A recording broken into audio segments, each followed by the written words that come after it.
Greetings and welcome to a very simple Nikke Goddess of Victory tier list. We are going to be judging not how strong they are, but how their story, their background, and their possible future development is in terms of interest and how, cool it is. So without further ado, let's get into it. This is going to be relatively easy.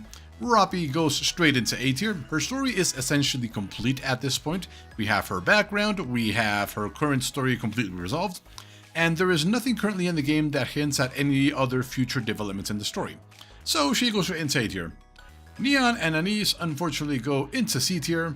Neither of them has any background to speak of. Well, we do know that Anise is currently going through her rebirth arc. She is coming to terms with her past self and she's trying to get stronger, but that's all we know. There hasn't been any strong developments there. We haven't met any of her past idol group members, and she hasn't really grown that much. I'm hoping we get both of their overtuned or overclocked versions this year. Neon, on the other hand, we know absolutely nothing about other than she was a teacher. That is all we know. She is obsessed with firepower, we don't know why, so that is why she is in C tier. Now, Delta and Signal. Unfortunately, these two go straight into D tier. We know nothing about their past. I haven't looked into their bond stories because they're just that not interesting. They haven't been part of the story since the first few chapters, and they have done nothing to, be a part of the story. So they go all the way down to D tier. Polly, Miranda, and Query. Unfortunately, they also go down into D tier. We have, while they were present during the Ark Invasion event, they really did not contribute much to the actual story that we saw or experienced. They helped protect civilians, but that was about it. We don't know any of their past, we don't know if there's anything interesting going on with them, so that's why they're down in D tier. D, same exact thing. We know nothing about her past, which in her case actually makes sense. She's basically the black ops of the government, so she's basically not supposed to have anything that can tie her back down. So she goes all the way down there. Mika and Belorda, the exact same thing, D tier. We know their past, but they haven't been present in this story at all. Not during the Ark Invasion event, not during the Surfeit Reclamation, what we're doing right now. So they have been basically stuck in limbo just like everybody else down in D tier. Same exact thing with Brid. Diesel and Solene. We know a little bit of Diesel's past, but just a little bit, and that's it. We know nothing about them. They were present during the Ark Invasion event a little bit, so they should actually go near over here at the top of the tier because they were present during that event. But other than that, we have seen little or no growth. They also did help us out during the during the Material H, I believe it was, or was it during? No, it was during the Chatterbox fight. But they really didn't do much beyond that. Senti and Leader, same thing. Unfortunately, Senti we know absolutely nothing about. Leader, we now know a little bit about her past, but she hasn't really been doing much. She's always quote-unquote busy repairing whatever gets destroyed during any event, so they haven't had any chance to grow at all. Emma, Enwa, and Venti, what was your no? I can't remember. They actually have some development here, so they go into C tier. Not only did they recently get their upgraded versions, but they are growing as characters along with Rappi. They were all basically stuck in limbo because they were all waiting for Rappi to get past whatever was tying her down. But now that all that is done, they have space to grow. Emma has become basically a master of scents and poisons from what we've seen. Enwa basically rejected any sort of powerful armament and relying entirely on tactics and experience, which is really cool to see. And I can't remember your name right now, but she is still as powerful as she always has been, except now she is not afraid to use it. So they go down there. Laplace, Drake, and Maxwell. Laplace is going into B tier because we actually have a peek at her past as to why she became a Nikke, why she is obsessed with being a hero of justice, and not only that, but she is actually helping keep Siuin from becoming absolutely evil. She is keeping her in check. If you recall, at the end of the Ark Invasion event, You will recall that Laplace told Sewin that if she ever crosses the line again, she would put a stop to her herself, which really resonated with Sewin because Laplace is basically Sewin's pride and joy. Drake goes into C tier. They were involved in not only just in the Ark Invasion event, but also during Meteor Age, where they got corrupted. So the fact that neither three of them actually have Nymph left in them means that they are actually truly brave now, in that they're still going out and doing their jobs, even though they know they are no longer essentially immortal anymore. So that's what they go into C tier. Ooh, Crow. Unfortunately, Crow goes into C tier. The reason for that, well, bottom of C tier, is because, yeah, she was the villain of the main arc, but we don't know why. We don't know if there was any extrinsic motivations. We don't know. She's probably quite literally dead at this point, and there's no way to get her back. So, yeah, but she was at least part of the story, so she goes there. Unfortunately, Jacko goes into D tier. Not only do we know absolutely nothing about her, but her Bond event tells us nothing about her. She has had basically zero growth since she was introduced. So yeah, D tier. Viper, on the other hand, has had some very strong development, going from a villain during the Ark Invasion event to starting off her redemption arc during her favorite item story. She basically deletes every single contact on her phone that owed her money or favors, and decides to no longer basically do things that way, choosing to add the commander's phone number as the very first contact in her new notepad. So she has a lot of space for growth, and she is well on her way on going into a redemption arc. Oh dear, 104 was Anna, I think that was her name. Anyway, she is basically near the top of D tier. We know a little bit about her story during the event. She got a little bit of growth. Actually, yeah, she did get some growth during the first Christmas event, so she goes into C tier. She has growth. She actually had legit growth because she can actually now remember things to a certain extent. She no longer loses all of her memory at the end of every day. So she goes there. Pepper and but I can't remember her name right now. But they've had a little bit of growth in terms that we now know what their backstories are. But outside of that, they've had very little growth or involvement in the story at all. So as you can see, a lot of going into D tier, unfortunately. Sugar, milk, and cream. Right. Sugar, straight into D tier. Milk, into D tier. And also into D tier. We don't know anything about them. We don't know why they are Nikkes, anything about their past. They seem to have very little involvement in the current story. So, yeah, they go into D tier. I don't remember your name, even though I'm pretty sure I have you. And she also goes straight into D tier. There's not much needs to say about her. She went out to the surface to look for music and is basically out on her own, and that was basically it. Uni and Mihara. They are going straight into C tier because even though they were involved during the Ark Invasion event, basically as the main villains, we don't know any of the reason for their motivation. Well, we technically do. Uni was mad that Mihara's memory got wiped because at the end of the first story during the first chapter, so that technically broke her, and then with Crow's little mental push, she went a little insane. Mihara, on the other hand, is actually growing as a character.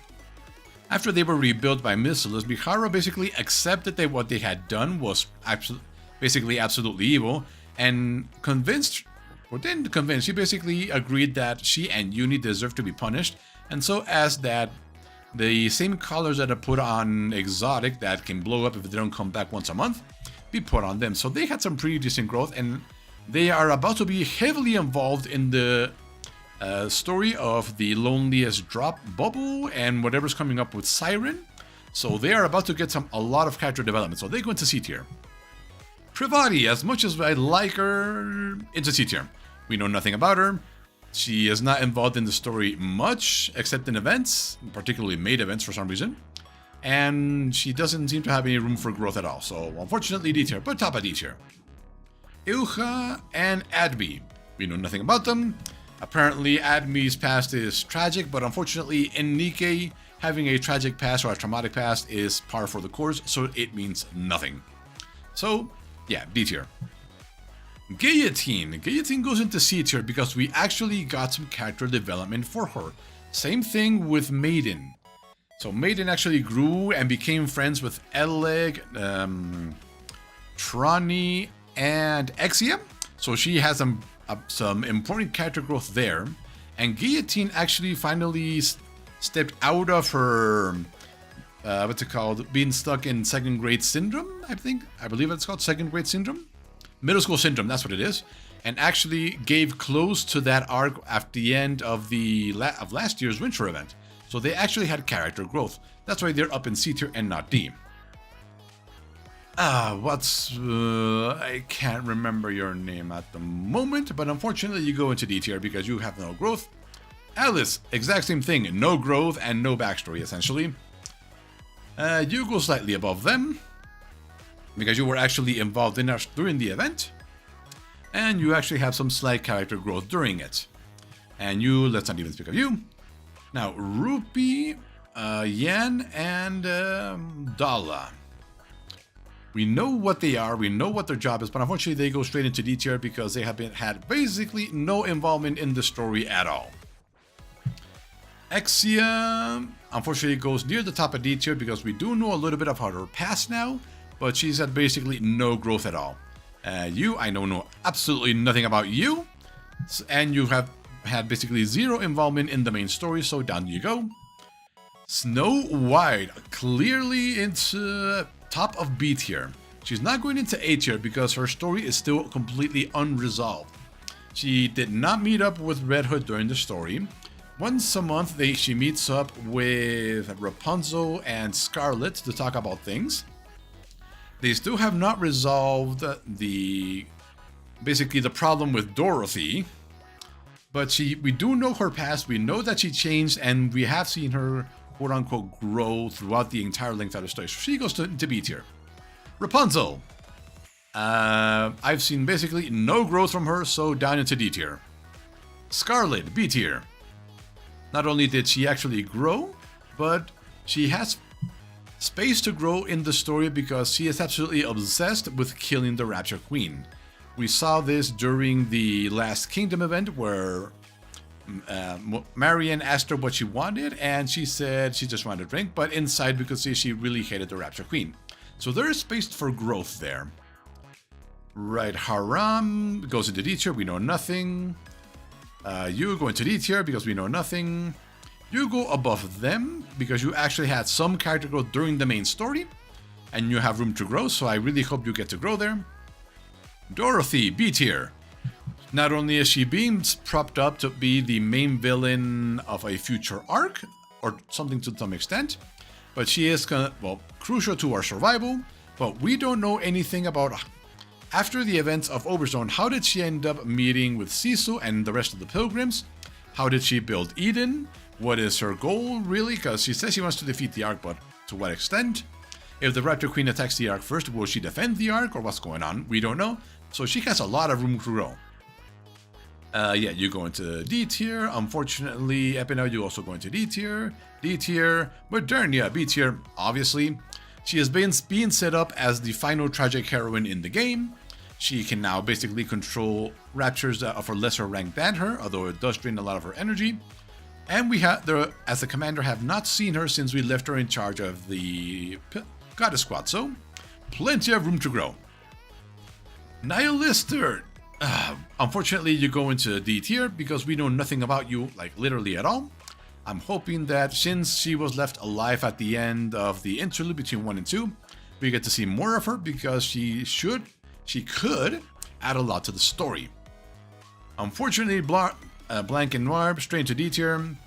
They are basically one-note characters and they really do not add anything to the story except sheltering civilians in their casino during the events of the Ark invasion. So, same thing with Rouge. Now, Rosanna, Sakura, and Moran. Unfortunately, they go straight into D tier as well. But Moran is above the other two, for me at least. We know that they handle the underworld crime syndicates of the Ark. We know that they have the Ark best interest at heart. And we slightly know the history of Sakura. But other than that, they've had basically no room to grow at all. And the reason I place Moran on top of the other two is because I consider her adherence to absolute trust to be very interesting. If you recall, during the events of Dirty Backyard, even one civilian inside that town that they had promised to protect betrayed them. Then they found that the rest of the citizens betrayed them, even if they had no choice in their minds, and she went and destroyed the entire town to prove a point that you do not betray her at all. So, that's why I like her a lot. Mana. Top of D tier. We know she was slightly involved with the recuperation for Grave. She gave Grave her many thanks because she recognized that Grave wasn't just a big, strong Nikke. She recognized the components that made Grave's hand and knew that they were both researchers, so she had respect for her. So that's why she goes near the top. Ooh, Ether. Where do we put you? Unfortunately, D tier. We know nothing about you. We know a little... Well, actually, we know that you were involved in the development of the Commander to some extent, and that recently you've basically developed a sort of respect for us. That's really about it. We know nothing more than that. The Maids, unfortunately, D tier, because they basically have no involvement in the story. They're not really that interesting as characters, so yeah, not much to say there. Ooh, Marciana. Unfortunately, into D tier you go, along with your students, because not only are you really not involved in the story, but what you do have, you are trying to rebel against the MMR, so you go slightly near the top of D tier, because you are doing good. Now, okay, Crown. Now, unfortunately, we know nothing about Crown. D tier. Now, unfortunately, Crown, we know nothing about her past. We only know that she is protecting some seeds inside her fortress. And she is, honestly, I find her special ability completely Deus Ex Machina out of left field, completely uninteresting. So she goes into D tier. Mast, Anchor, and Helm. Unfortunately, D tier. All three of you. Not only are they not involved in the main story at all, but they're not really that interesting as characters. Mast is just obsessed with pirates. Anchor is obsessed with jellyfish, but has an interesting raider ability. And Helm basically wants to stop being a lady that organizes balls and fundraisers and wants to actually go out and do stuff, but she hasn't really had the chance to do much yet. Kilo. Kilo goes into near the top of D tier because she has a lot of room to grow. We have a hint of her backstory in that she herself isn't particularly strong or anything, but when paired up with her Kilo there, her mech suit, she is able to do a lot. So there is space to actually grow. We currently don't know if she is still within Crown's kingdom or if she went back to the Ark, so I'm hoping they don't just leave her hanging. Nero, D tier, basically no development at all. Biscuit, same thing. Leona, same thing. They basically have no involvement in the main story at all and haven't had much in terms of character development. The students, Zui, Ray, and Ray? Ain, Zui, and Ray, yeah. Basically, they've had some development in their own events, but it's the problem. It's limited to just those events, and really haven't had much to go there since. If they get involved with their fourth squad mate that we cannot play as, which is Tercera, things might get more interesting. Now, the True Kindness, Guilty, Sin, and Senti. Yeah, no, not Senti. Quincy, there we go. Basically, no development at all, although I am hoping that once we get Siren during this year's half anniversary event, that Sin and Maiden gather up to help her develop her skills so that Siren can actually talk without activating her special ability. Because Maiden has the exact same special ability that Siren has, but I think Sin's is actually based on something slightly different, but they're basically birds of a feather. Flora, D tier, no development at all. Trina, exact same thing, no development at all. Noise, Volume, and Aria, basically no development at all, so down you go into C tier, nothing to say there. The Schoolgirls, exact same thing, no development at all. Red Hood, straight into S tier. Not only do we have her complete backstory, but we have a completed story for her that was impactful both in the past and in the present, and possibly in the future with the message that she gave Dorothy at the end of her story. That is why she is basically the only one up in the S category. Eleg, actually, you're going to go near the top of D tier because you have a lot of room to grow, because she, along with Trani, know the secret of that the arc is powered by one of the two twin giant rapture cores.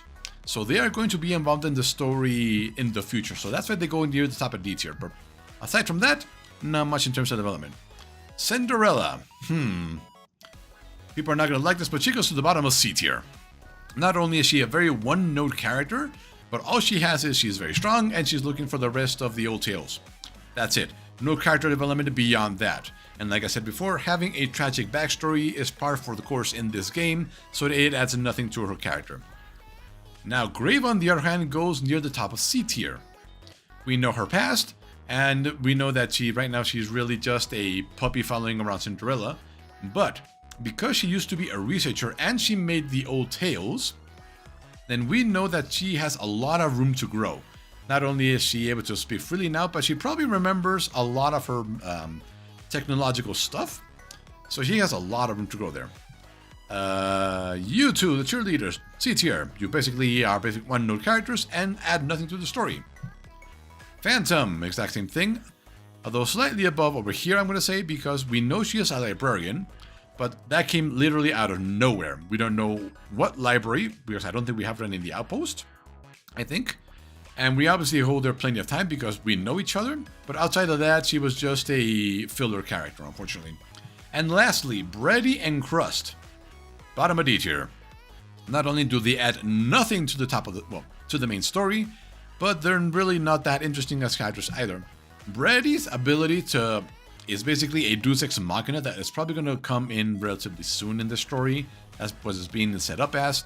But Crust being the best cook in the universe, that's really all she has going for her. So yeah, that is the Nikke personality and story tier list for us. As you can see here, we have only one S and one A tier, which are Red Hood and Rappy. Rappy is essentially the heroine of the game, so kind of makes sense.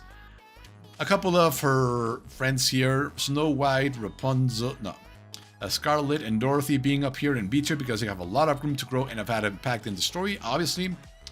Laplace, obviously there. Modernia, obviously there. And the rest, you can argue against me or with me in the comments if you think your favorite Nikke should be higher or lower. Anyway, thank you for watching, and we will see you next time.